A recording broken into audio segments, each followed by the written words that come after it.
ओम सहना भवतु सहनौ भुनक्तु सह वीर्यं करवावहै तेजस्विनावधीतमस्तु मा विद्विषावहै। ओम शांति शांति शांति। ओम सदाशिवसमारंभां शंकराचार्यमध्यमाम् अस्मदाचार्यपर्यन्तां वन्दे गुरुपरम्पराम्। श्रुतिस्मृतिपुराणानाम् आलयं करुणालयं नमामि भगवत्पादं शङ्करं लोकशङ्करम्। शङ्करं शङ्कराचार्यं केशवं बादरायणं सूत्रभाष्यकृतौ वन्दे भगवन्तौ पुनः पुनः। समस्तजनकल्याणे निरतं करुणामयं नमामि चिन्मयं देवं सद्गुरुं ब्रह्मविद्वरम्। ओम नमो भगवते वैवस्वताय मृत्यवे ब्रह्मविद्याचार्याय नचिकेतसे च। Hari Om, salutations to all. So 15, this third Valli, second chapter, third Valli. The description that we are seeing of the first mantra is what we find also in the beginning of the 15th chapter of the Gita. So urdhvamulo avakshakaha esho ashvatha sanatanaha. So there is this samsara which is depicted as an inverted tree with the roots above, branches below. And we saw some aspects of this, that the roots are above, meaning the root of samsara, the cause, the ultimate cause is the divine cause, and that alone appears as this whole samsara. So right from the avyakta to the inert things, avyakta sthavara anta, avyaktadi sthavara anta. Right from the unmanifest to the grossest, the inert thing in the world, everything is an appearance of that root. And it is a vriksha because it should be destroyed. Why it should be destroyed? Because what is the nature of this samsara? See, this samsara, when I see it as samsara, that needs to be destroyed. Otherwise, it is divine. Once that divine vision comes, anyway, samsara disappears. But till I don't see the appearance, till I don't see that it is all divine, I see duality, then the qualities of that samsara we saw. That it has janma, marana, shoka, aneka, anartha. One.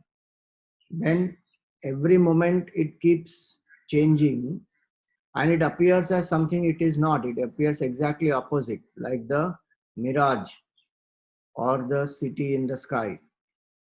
Then drishta nishta swarupatvat. As I am seeing also it is modifying, so I am not seeing it as it is. And then like the banana, the plantain stalk, it is nissara, there is no sara here. And aneka shata pakhanda buddhi vikalpaspada. So many types of people are here who are manipulating, cunning, who exploit. Then tattva jignasubhi anirdharite etat tattvam. Those who have not gone through the systematic process of study, they do inquire from where this came, who created it, why am I here? But they still don't find the proper understanding and answer for it. But Vedanta Nirdharita Parabrahma Mula Saraha, one who follows the tradition or understands it systematically, that person understands and gets the proper answers, which one can apply and realize the divine in and around oneself. Now, so this is the reason why that samsara tree has to be destroyed, because there is no sara here. Now the particular description of the samsara vriksha comes. So avidya kama karma avyakta bija prabhavaha. See, the root cause, the main seed is the avyakta. But how does that avyakta further manifest? What is the reason? The secondary reason of this samsara is this avidya kama karma. The seed is what is sprouts now. Now that example of course has a limitation, because that seed only becomes the what is that, cotyledon and those things, the sprout, and then the root. Don't say that avidya kama karma is what gives rise to the root, which is Brahman here. No, that is a limitation of the analogy. Seed here we should think of only in terms of the fact that it is causing this samsara. So he says that the main cause is of course Supreme Brahman. But because that is the substratum. But what is keeping us bound to this samsara is this avidya kama karma. So avidya kama karma, avyakta bija prabhavaha. They are born from this avyakta bija. Avyakta bija here means avyakta is the main seed. Now this ignorance, desire and action, they are sustaining this samsara vriksha in terms of being the secondary cause. And these three is what we call the knots of our heart. Hridaya Granthi they are called. Ignorance of the self, desire which is selfish desire, and actions which are selfish. These sustain this samsara vriksha. How, that we will see. Because this bija is then watered. So what is the water for it?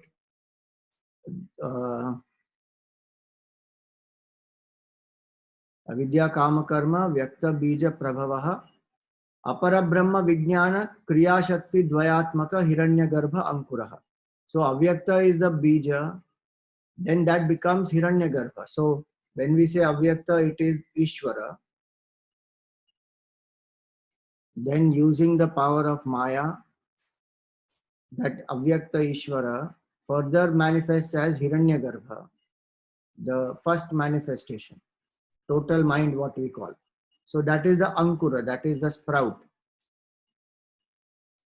Avyakta becomes Hiranyagarbha, that further manifests and becomes this Virat. So in the macrocosm, that is the progress. We have seen those things earlier also in the mantras which have come. So the sprout of this seed is the Hiranyagarbha. The water is what? Sarva prani linga bheda skandha trishna jala avaseka. There is a trunk also. What is that trunk? All the subtle bodies of all the different jivas. So that is the trunk, which is natural here because the total mind gives rise to individual minds. That sprout only then further becomes the trunk. So here he says that Sarva Prani Linga Bheda Skandha Trishna Jala Avaseka. It is watered by the longing. And this is what longing? This is Trishna. Trishna means insatiable thirst. See, one type of thirst is satiable. We drink water and then it is over. One glass of water or two glasses of water, one drinks and one feels satiated. One was feeling very hot, so one drank the water, now satiated. But you know, there is one disease also. I don't remember the name of that disease now, but there is a disease which is where one doesn't feel satiated at all. One goes on drinking water. How, it's a very unnatural state. And how one would feel if we see somebody who goes on drinking water and doesn't feel satisfied at all. The body also will go through a lot of trouble because of that. But that same thing when we apply to our mind, it is not even seeming as a problem. So many desires of ours are already fulfilled. But so many more have come, or the same ones I want to repeat again. So no matter how much the desire is fulfilled, there is an insatiable thirst in me either for repetition of the same or getting new ones. And hence the chase in man is continuing to have more and more craving and longing. Please remember, this is for the adhikari who wants to know the truth. Somebody who has not yet experienced enough in the world and still wants to explore, that one can continue. But if one has the right attitude, one will get vairagya through that, not add more desires, not get more and more entangled. So while one is going through it, our attitude makes a big difference. I can go through it with an attitude of complete ignorance and keep adding to my longing, to my karmic bondage, keep getting more entangled. Or I can go through it with the attitude that I will understand what is the uh, limitation of this, that why this is, uh, what is the real nature of this samsara, what we just saw earlier, no? That every moment it is changing and it is nissara, there is so much of pakhanda here, and it is filled with the pain of janma, mrityu, jara, all those things. So while going through it, while I may experience temporary pleasure, but I also see the price I pay for it. So I can go through it with that alertness and with that understanding that I want to come out of it. So then it becomes a means of vairagya. So Trishna and vairagya, two different states they are. Here at the moment, this tree is being sustained by the water of Trishna.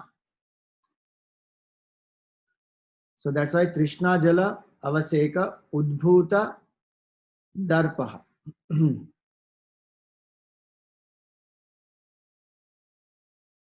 Then Buddhi Indriya Vishaya Pravala Ankuraha. Now, this Buddhi Indriya can be Buddhi Indriya, meaning the intelligence or the intellect, or Buddhi and Indriya. So the intellect and the senses, and then their objects. So the seeing, hearing, tasting, smelling, touching, plus their objects. So name, form, smell, the things to touch, to see, all that. Shabda, Sparsha, Rupa, Rasa, Gandha. Those are the sense objects. So he says, what are these now? They are the buds. So there is the trunk, then there are these branches, and these branches will have the buds. Ankura, it is. Pravala, Vishaya Pravala Ankura. Because it is through these that the samsara is sustained. Through the branches there will be the leaves and then the buds which will bloom. That will come now further. So he says Shruti, Smriti, Nyaya, Vidya, Upadesha, Palasho. So this Shruti, Smriti, so the Vedic knowledge is called Shruti. Now this difference of Shruti and Smriti we should understand. That is what makes our culture very adaptable, flexible. Shruti is the eternal principles, the Vedas.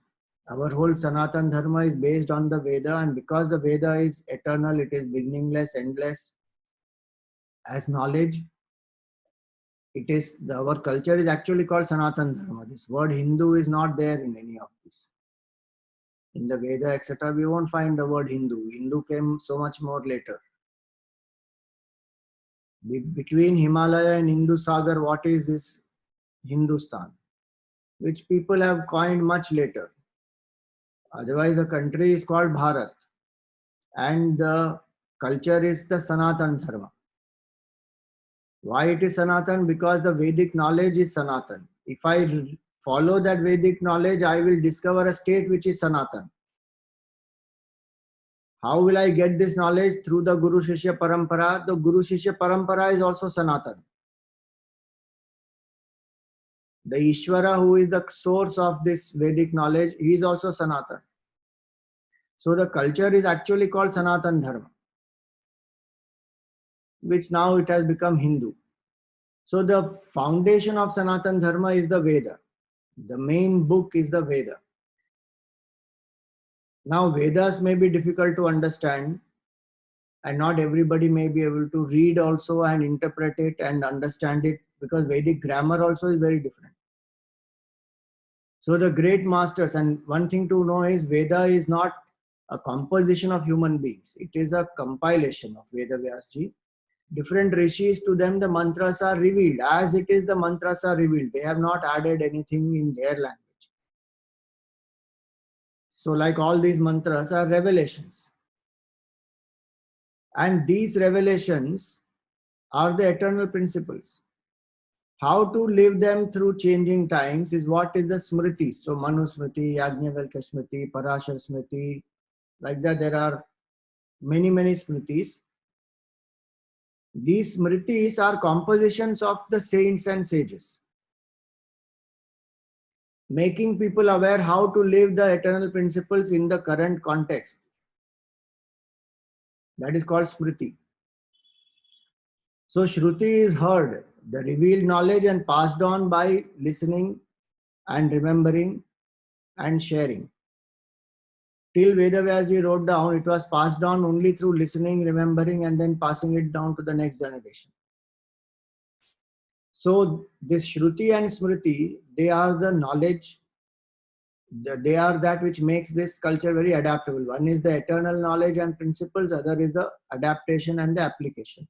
So fanaticism is not there in our culture because of this, that how the culture has adapted towards so many changing situations and circumstances. Because inherent nature of this culture is this, to continuously adapt. So it is not like some thousands of years ago what is said now that has to be followed as it is without any adaptation. Then it becomes fanaticism. Conditions change, people change, the situations change. So one has to learn to adapt. So this Shruti Smriti, Shruti Smriti, Nyaya and Vidya, Upadesha. So Nyaya, Vidya, etc., meaning all the other secular sciences.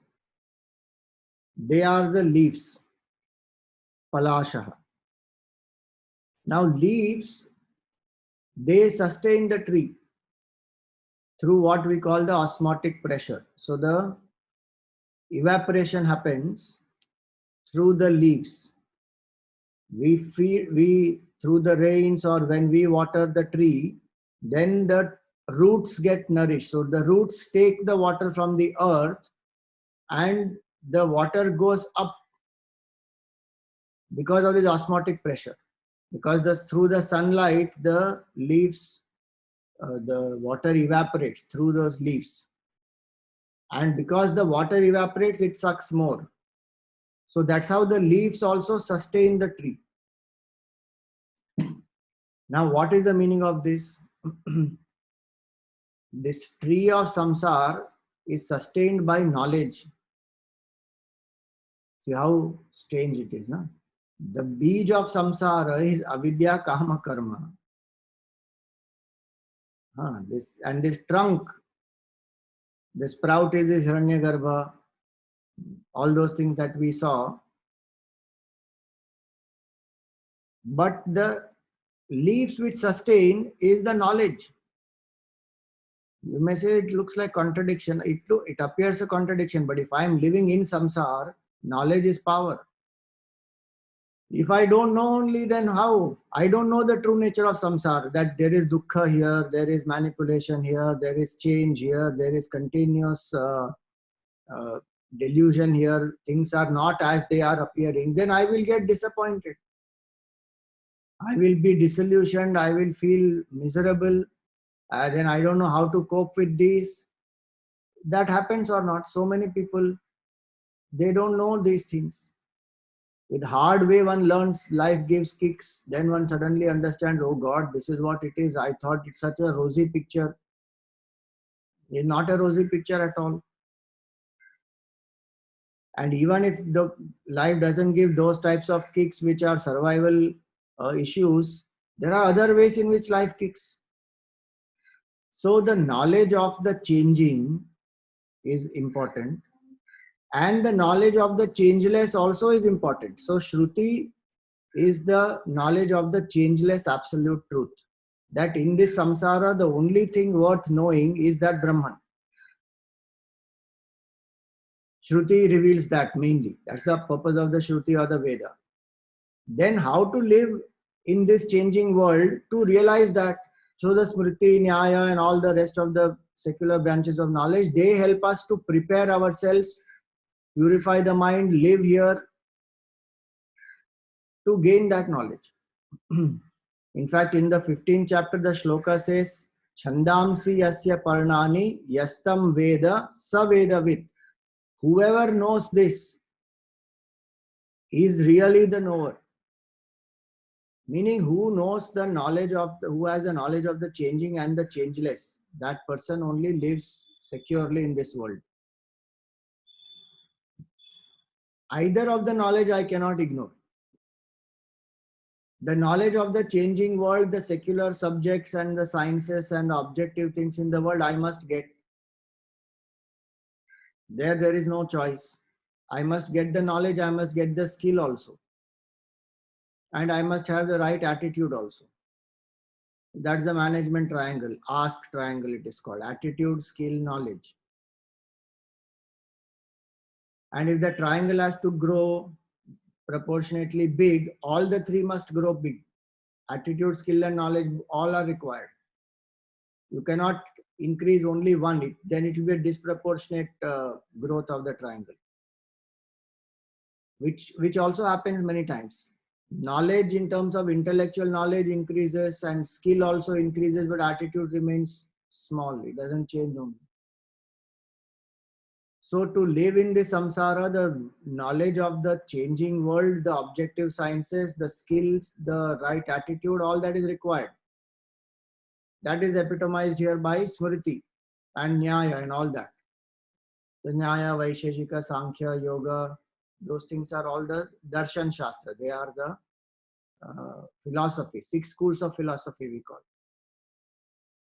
So I need the knowledge of the objective sciences plus the changing world. I need the skills, I need the attitude. Now what is happening? That is one thing that is enough. Array, what about the changeless? Because that is the knowledge in which I will anchor. This knowledge I cannot anchor in apart from my livelihood and maybe to a certain extent a positive attitude. The knowledge of the changeless is what will anchor me in this completely changing world. Otherwise, there is no anchor at all. If a ship doesn't have an anchor, what will happen? Even on the banks, the ship needs an anchor to stay put there. Otherwise, it will get carried away by the waves. On the shores, when it comes, it has to get anchored. So both these are important. Now you see today's world of what we are doing. In attitude, skill, knowledge itself, we are compromising. So the skill and knowledge get maximum preference, attitude gets less preference. And the knowledge of the changeless, so we don't get only. So what am I growing? I am not growing proportionately. Body, mind, intellect and spirit, all the 4 must be nurtured well, properly. Now intellect I am not nurturing properly, soul I am not nurturing properly. Intellect I am not nurturing, meaning I am only getting information. The subtle discrimination, those capabilities and the right attitude of the mind, I'm not having. So maximum I'm running behind is skills and intellectual information for subjects and various things. And then that's about it. No wonder there will be sorrow, there will be perversion, there will be things that we don't expect, because the source is not proper now. Right now, so many things are going around in the world. The latest thing what has made people very angry is some boys writing such nasty stuff about girls. That's the sense of entitlement also that one feels, that one can think about the other gender in that way. So where is the flaw? The flaw is in the upbringing. The flaw is in the education. The flaw is in what we show as entertainment. The flaw is everywhere, because the rooting and grounding has not happened.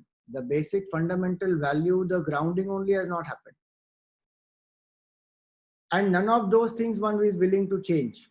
But one needs to change the mindset of the people. How is that possible? As a society, it has to be a holistic growth. It cannot be a lopsided growth. The strange part is the lopsided growth is what is creating problems, but our solution also is only attacking that lopsided issue, not seeing it as a holistic thing. Are people really ready to change? Then a society can be really changed. But that's where we find that the change is not happening through the holistic approach. And that's why one says that there is only ways to change oneself, one can't change others. Everybody knows alcohol is such a problem. Today they are talking about why alcohol needs to be served, and in lockdown period why alcohol has to be given to anybody, and it will create so much of issues because no social distancing, the whole lockdown will get failed. Relationship issues are there, they will drink, domestic violence will happen, all that one is talking today. But will one stop drinking alcohol? Science though has proved enough now. Alcohol destroys the gray matter in the brain.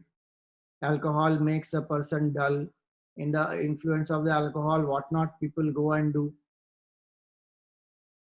But still, the society has not stopped producing alcohol, not stopped marketing it, not stopped glamorizing it through the media and the movies and many of those things, and made it actually more popular. Every international airport you go, huge places for alcohol. Those things nobody wants to change. And now when this situation is arising, everybody is speaking about alcohol. That is foolish. To handle the effect and the symptom of the effect, not even the effect, the symptom of the effect today, I want to handle without handling the effect and without handling the cause. Then it is absolutely ridiculous. No change can happen. So when he says here the knowledge of the changing and the knowledge of the changeless, they are the leaves. One must have the knowledge of both. If one doesn't have the knowledge of either, then there is a big problem. See, some of the great masters did not pursue the knowledge of the changing because the amount of vairagya they had from the changing world is so high that their entire mind went into the experiencing the changeless, and they experienced liberation over. So this knowledge of the changeless and the changing is required as long as I am living in the samsara, identified with samsara. But if there is enough vairagya that is there, then the knowledge of the changing as the changing world and the objective sciences, etc., one will withdraw from, focus more on the changeless, and wake up to realize that there is no changing at all. There is only one absolute changeless truth. That's the ultimate reality. So till that doesn't happen, till I don't get enough vairagya, I need knowledge of changing and changeless both. And this knowledge was there in our culture and it was given to young people. Nachiketa is so young, you see that. So it is not that children and teenagers and youngsters are not capable of understanding the absolute. They are very capable of understanding it. We should know how to put it in their language. That's all. If today they are speaking the language of science, through science I should explain to them what is consciousness, what is the changeless substratum, why that exists. And not necessarily every child is only scientific minded and needs such deep reasoning. Many are faith oriented also in terms of emotions. Bhakti also is there. We generally write off just like that. No, it's not necessary. There are so many who are so devout, who have that samskar and who have the feeling for the Lord manifest as a form. So all types of people are there. Today they may be shying away from it because of peer pressure and other things. It is up to the parent. Parent knows much deeper about the children than anybody else will know. So it's up to the parent to understand. And yes, the child has gone through, changes in their thought process. But if the parent is well tuned, would understand also, because it cannot be hidden. One can avoid it for some time, but it is a basic trait. It cannot be hidden. It will manifest somewhere or the other. It will manifest. So if one is alert, one will understand who is of what temperament. Our scriptures are beautifully given like that. Now, to which temperament, what should be presented, how, that is what the scripture teaches us. And if we are still failing to share it with our children, that is because we have not upgraded our knowledge properly. We have not got our convictions proper. And then we have not upgraded the method of presentation. If these three we manage to do, 100% we can pass it on to the next generation and they are ready to get it. We have been doing now this, last week we did 7 levels of transformation. 270 youngsters, 360 youngsters online, ready to listen.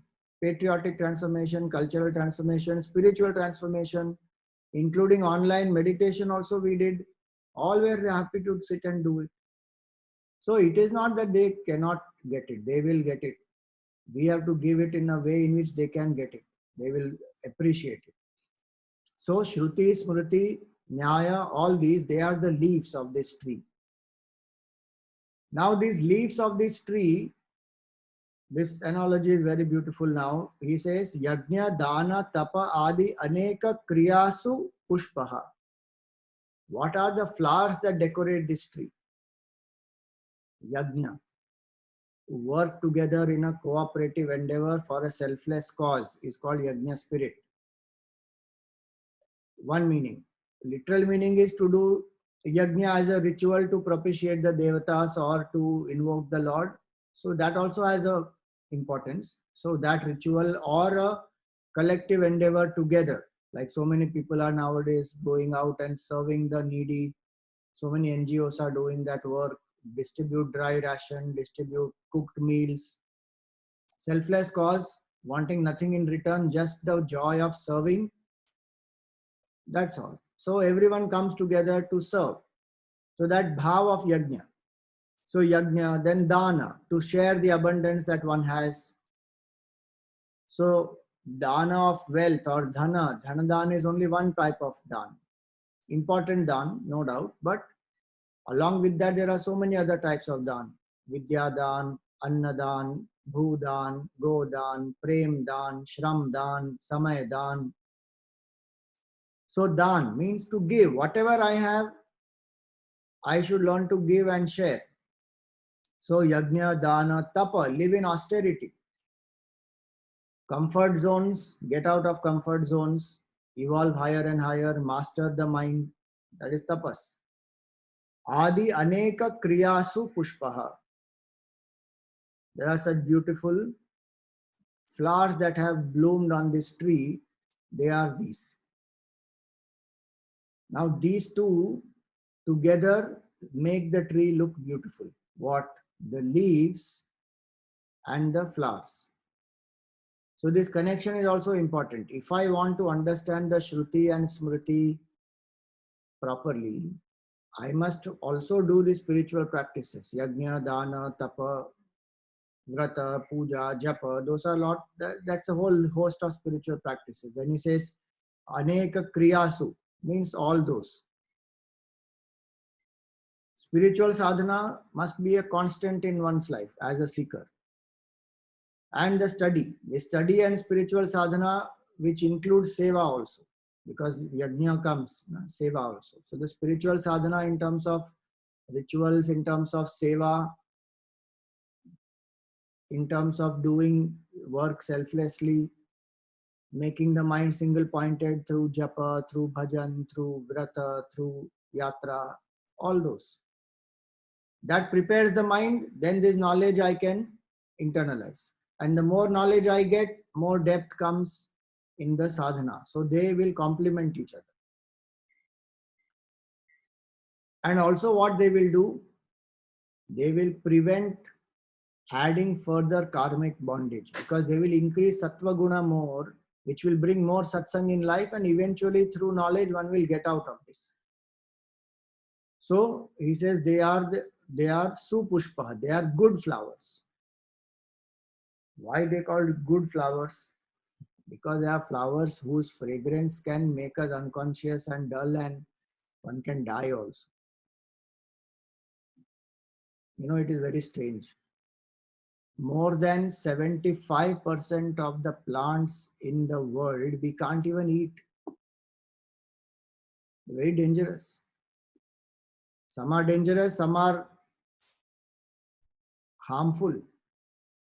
Dangerous meaning they will die. If we engage in, if we eat them, we will die. Some will be where it will harm us. Some will be where the reactions will happen in the body, allergies will manifest. More than 70% of plants are like that. So it's not easy to, just because one is a vegetarian, one can't go and pick up any plant and eat. It's not possible. Same way with flowers also. So many flowers they look very glamorous, but they are what we call agents of death. Even for some of the insects and all of them, it happens or not. That pitcher plant will just close, gone, the insect is dead inside. It looks so nice outside, but it will just close. Like that, there are many. So he clarifies here, no, they are not like that. They are the supushpa. They are good flowers. Then sukha, dukkha, vedana, aneka rasaha, prani, upajivya, ananta falaha, tat, trishna, salila, avaseka, prarudha, jadikrita, dridha, baddha, mulaha. This is one big compound. What I just read is one big compound from this Pranyupajiva, from there till this Mulaha. What is this describing? This is describing the secondary roots of this tree.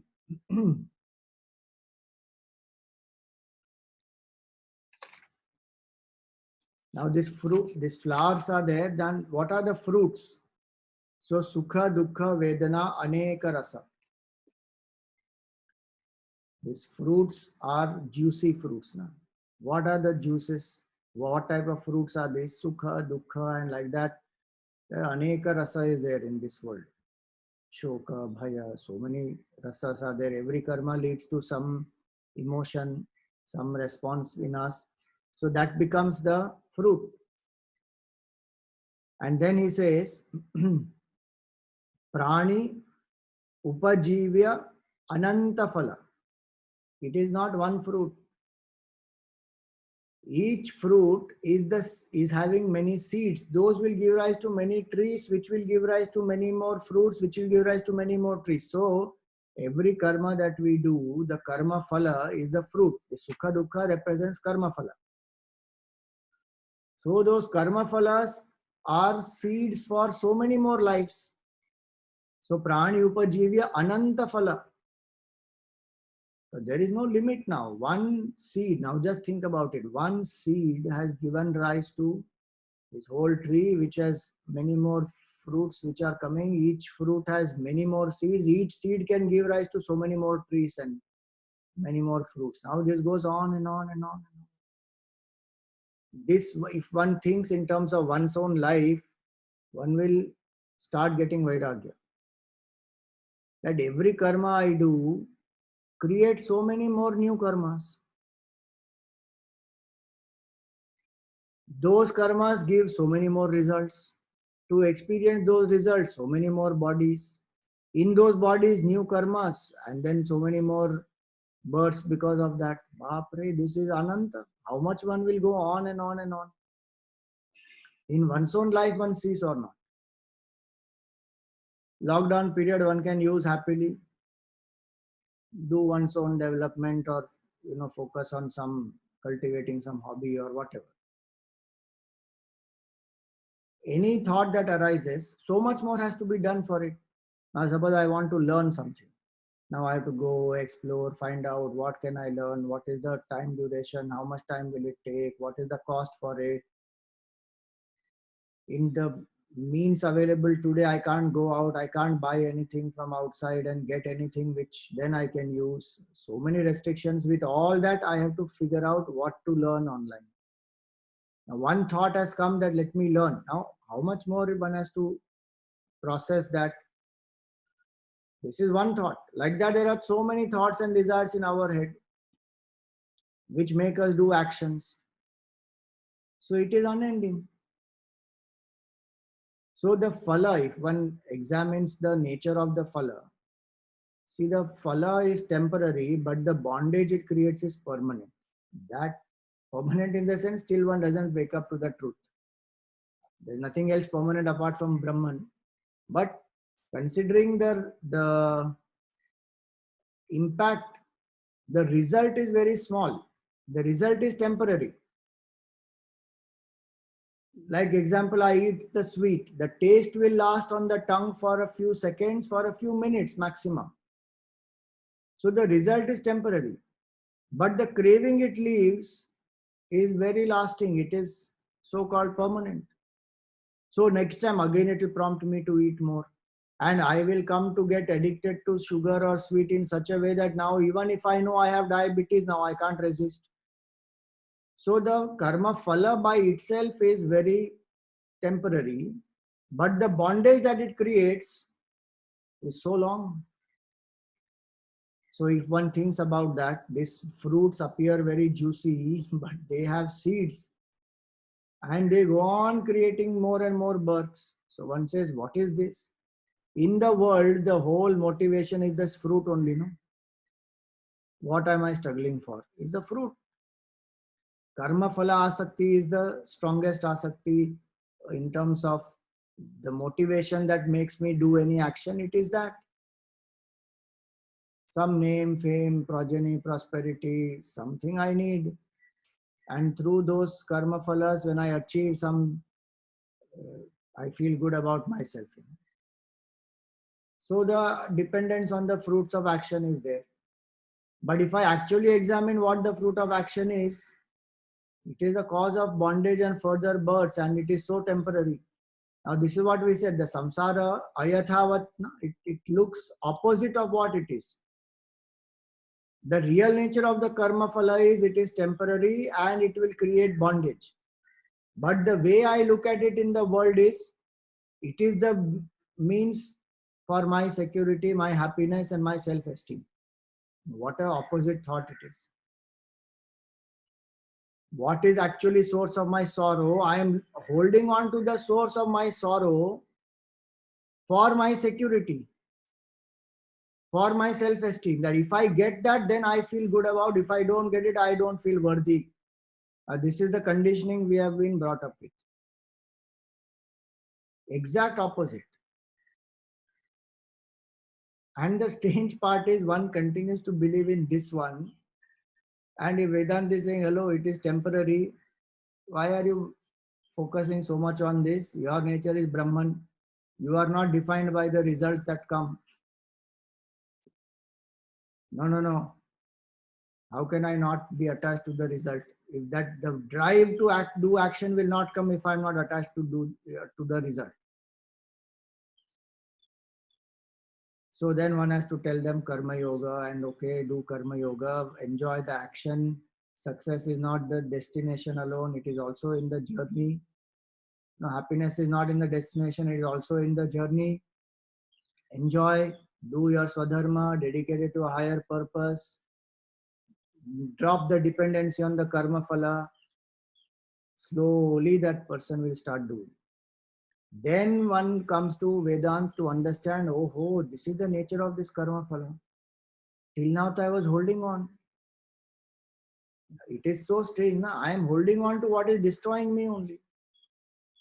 And then I am saying that is good for me. That is called Maya, that is delusion. How it, the same thing is happening or not with alcohol and cigarette and so many other things. What is destroying me, I am holding on to that.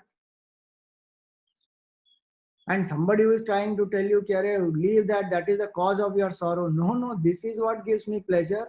That tapasya is the cause of sorrow. This is delusion, complete delusion. So one who understands this, that sukha, dukkha, adi, aneka rasa, there are so many of these karma phalas which will be there, but they are the actual cause of bondage. More and more and more the bondage they create. And now Trishna Salila Avaseka Prarudha Jadikrita Drida Baddha Mula. Now this banyan tree, this also has the secondary roots, those branches, they come down and they go into the ground and they strengthen the tree. So one is the main roots which are there in the ground already. Then the secondary roots,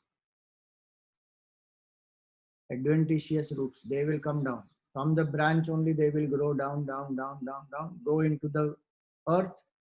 Now this tree is held very firm because from top and bottom both it is held. Now that is the nature of this samsara. So he says here that this karma phala is that on which the jiva depends for one's own ajivika, meaning for one's own livelihood and sustenance. That's the justification. Without this, my sustenance will not happen. I won't be able to survive. Survival is a different thing. But many are not in that survival issue. But still one is bound. And then comes this adventitious roots. So where he says that these are fueled by the waters of Trishna. What we saw earlier also, no? Trishna is the water. So this water is not only nurturing the roots, but of course the water will go through the whole tree and nurture the entire tree. So this Trishna Salila Avaseka and these roots which are growing, what are these roots? They are the three gunas, Sattva, Rajas and Tamas. Prarudha, Jadikrita.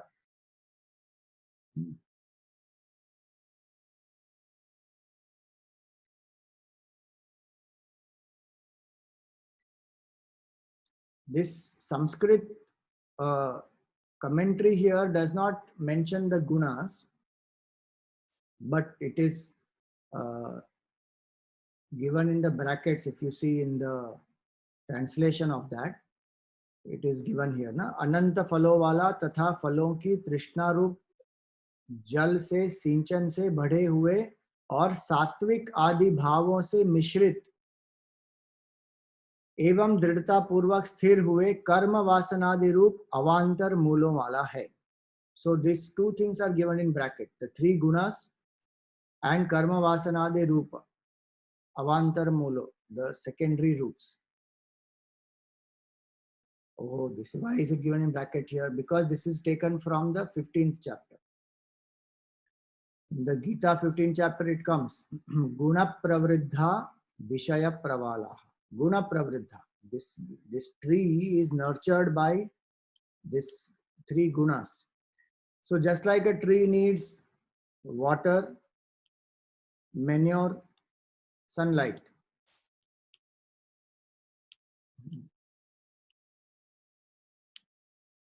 Same way this samsara vriksha also is nurtured by these three gunas. Manure is tamo guna, water Rajoguna, sunlight is Sattva Guna. Symbolically. Don't ask me why is water Rajoguna. Because it is flowing, it is dynamic. If you want a reason. Otherwise, it's just symbolic. Three gunas, three things which the tree needs. So this tree is sustained by that, and then the roots will grow.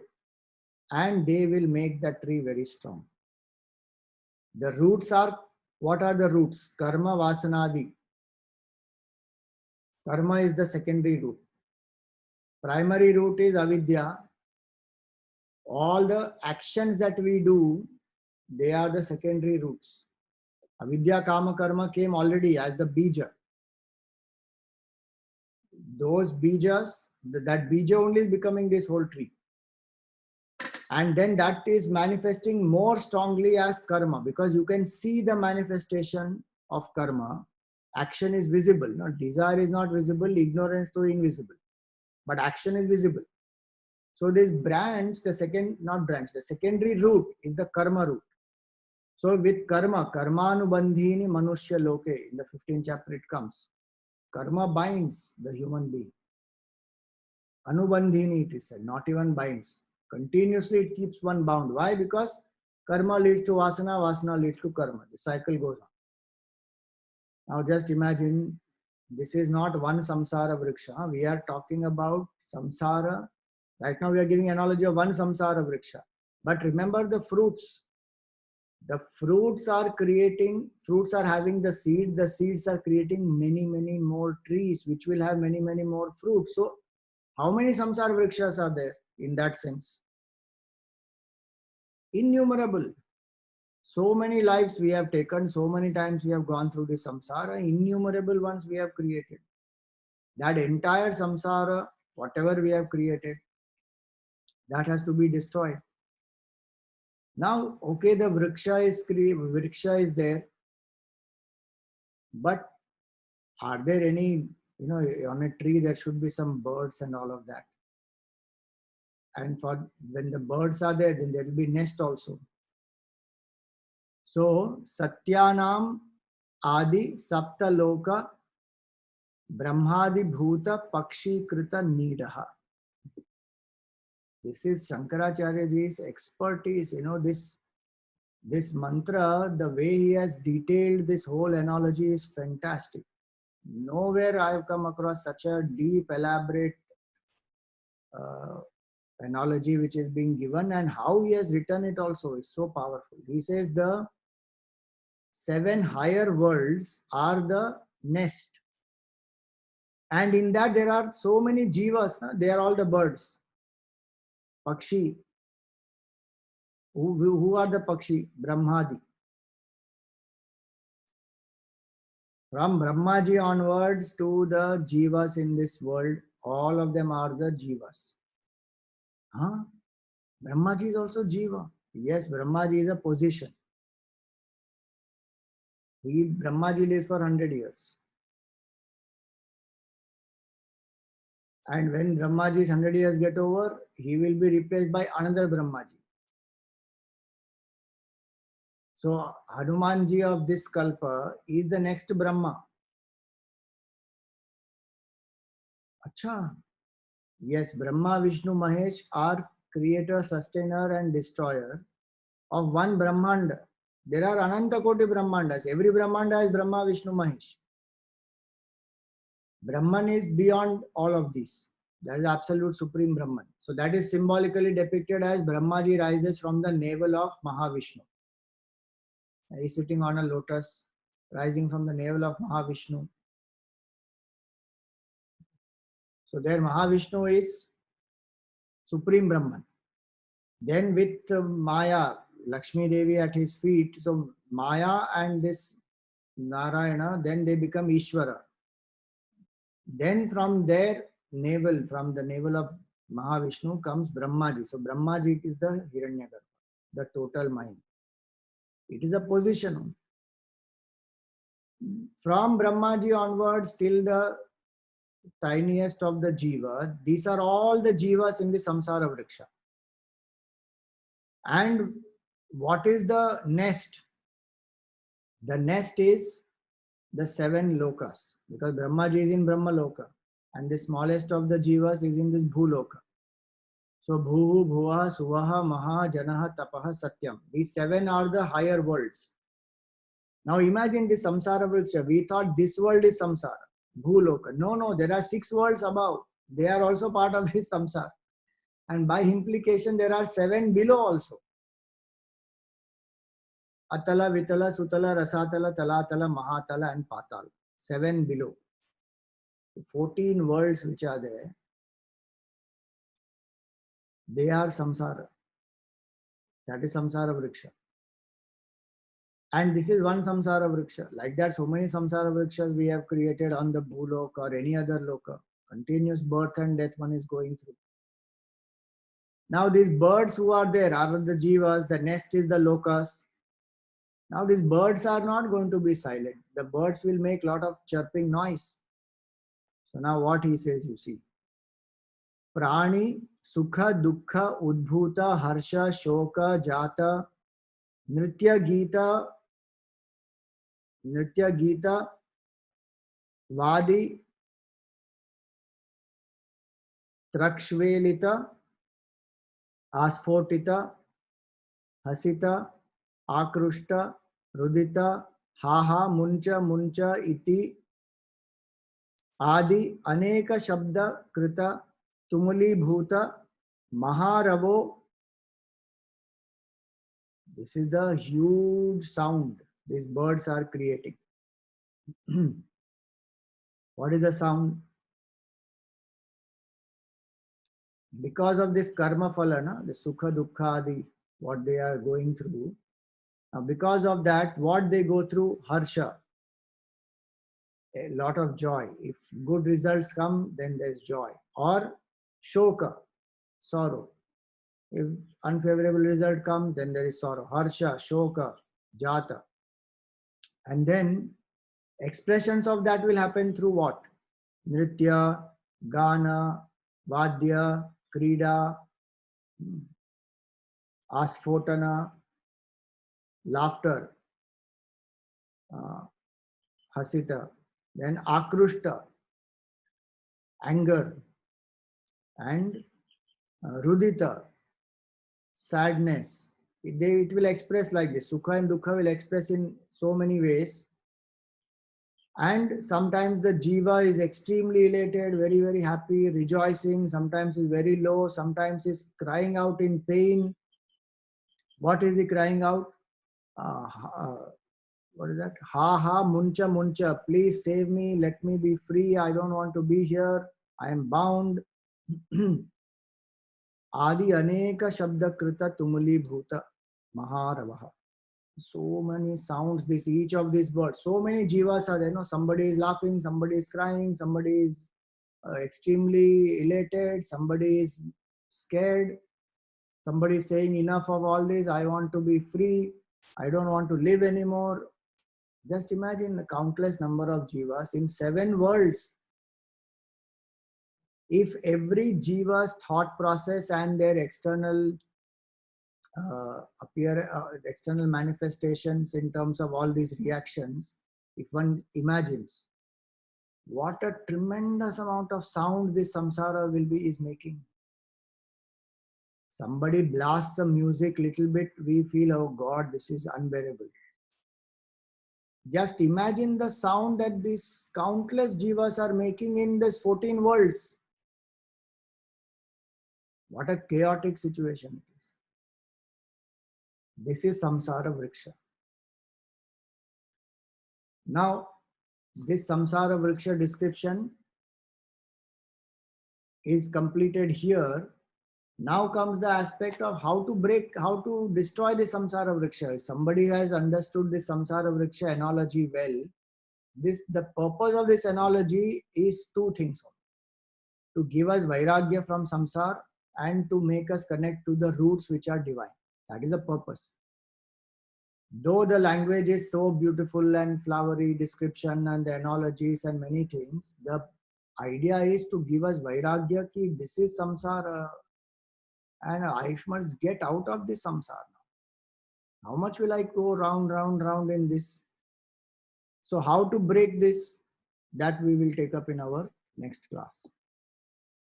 So next week we won't have, week after that. 21 and 28, that will be the class. Anything in today's class to ask? Yes, Hari Om Swamiji. Swamiji, a little earlier you were talking about that the trunks will have branches and then the buds. So was there any analogy for the bud? Yeah, the buds those are the leaves. No. Leaves are the Shruti, Smriti and all that, no? Right. That's the knowledge. Yes, that is the knowledge part. Ankura, so 1 minute. See, the knowledge, etc., is the leaves. Ankura is the intellect and the senses and the sense objects. They are the buds. The intellect and the senses and their sense objects, because the sense objects, they tempt. No? This bud is what will ultimately become the flower. And they are very sweet. They are very nice to look at. So the sense objects are like that. So that intellect, senses and sense objects, they are the buds. Okay. And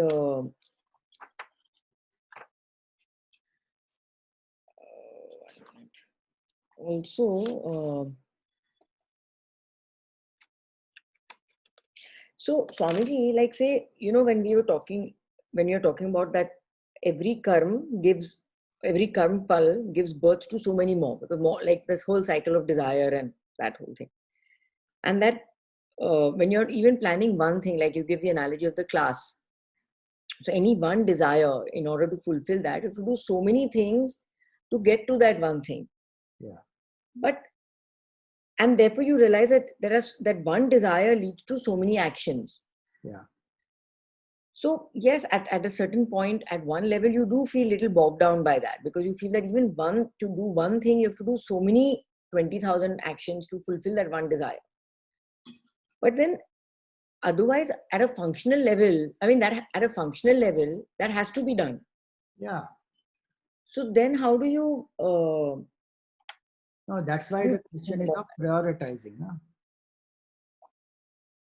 Once I understand that this whole process is so entangling, that one desire leads to many thoughts, then many more actions, and those actions will have results. Those results will further create more. No? So now if I understand this whole cycle properly, then I will say, okay, then what should I do? If I have 40 desires, I may not be able to fulfill all the 40. So I prioritize, saying these 10 and let go of the rest. So those 10 I can achieve well. Right. Without compromising with my whatever, the daily routine, the family time, the spiritual sadhana, all that.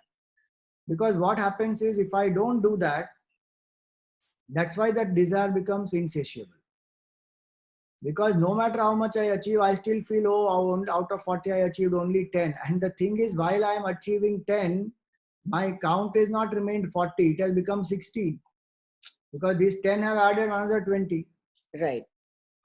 So the insatiableness of desire is because of this. So if I understand this process well, then I will prioritize, and it will be easy to let go of some, saying, leave this, I'm not there.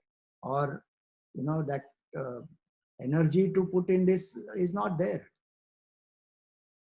Because that's why we are not able to do spiritual practice also. Now, one of the reasons why one can't regularly do a spiritual practice is, I have so many desires to fulfill that I don't have time to do spiritual sadhana. Right.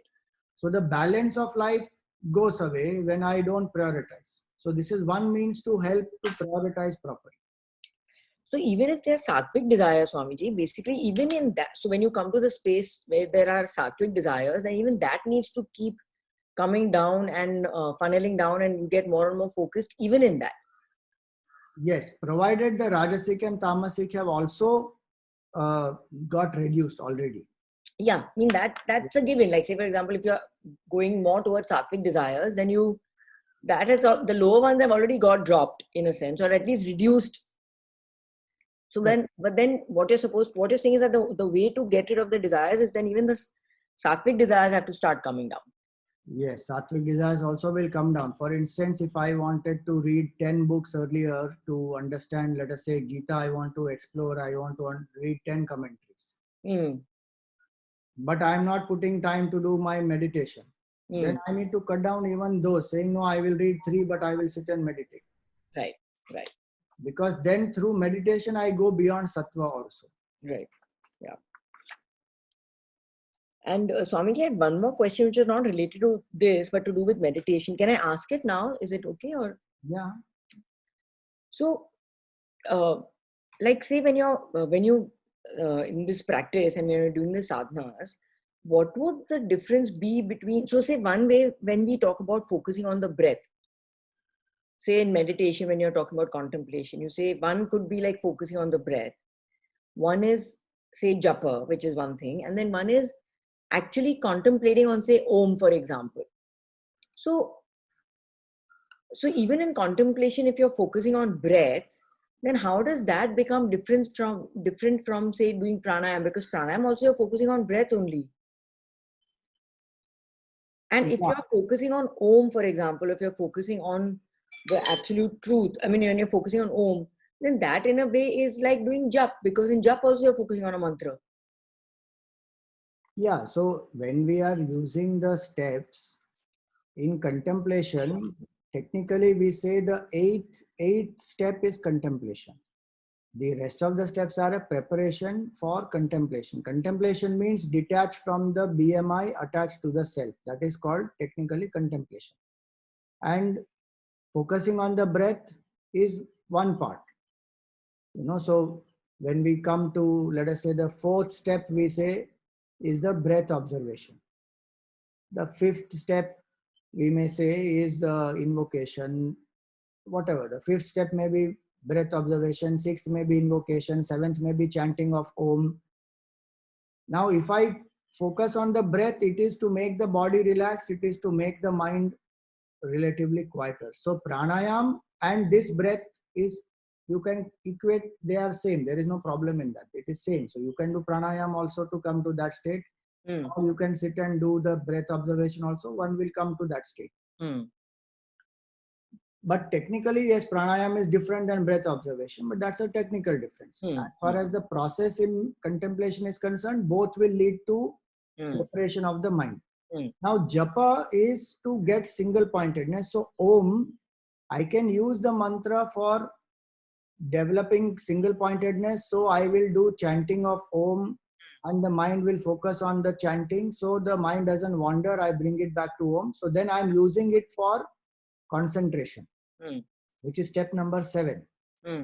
But if I say Om is the supreme Brahman, is the sound symbol of the absolute truth, and I am of the nature of Om, my nature is not this body, mind, intellect, then I am using Om for contemplation.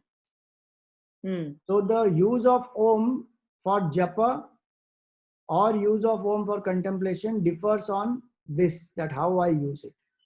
So in yoga, after we finish the chant, we finish pranayam, etc., some people do 3 times, 5 times, 10 times Om chanting. So if they are doing Om chanting only as chanting, then it comes japa.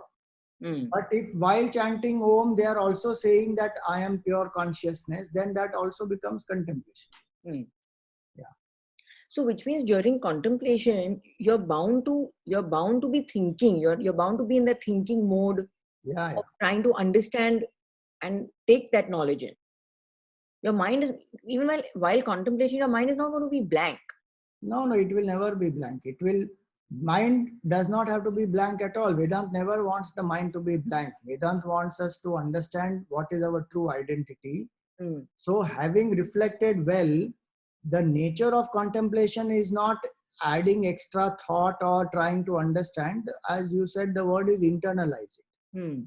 Understanding has happened in the stage of reflection, which is mananam. Now what I have convinced by that, yes, I am Om, I am not this BMI. That reflection I have done in the second stage, which is manana. Now that I have got the conviction I am Om, then I am trying to just live by that and drop my body identification. So I will use thought only. The mind doesn't have to be blank. But Right. what will happen is, if I steadily contemplate on Om as my true nature, I will get into the Savikalpa Samadhi.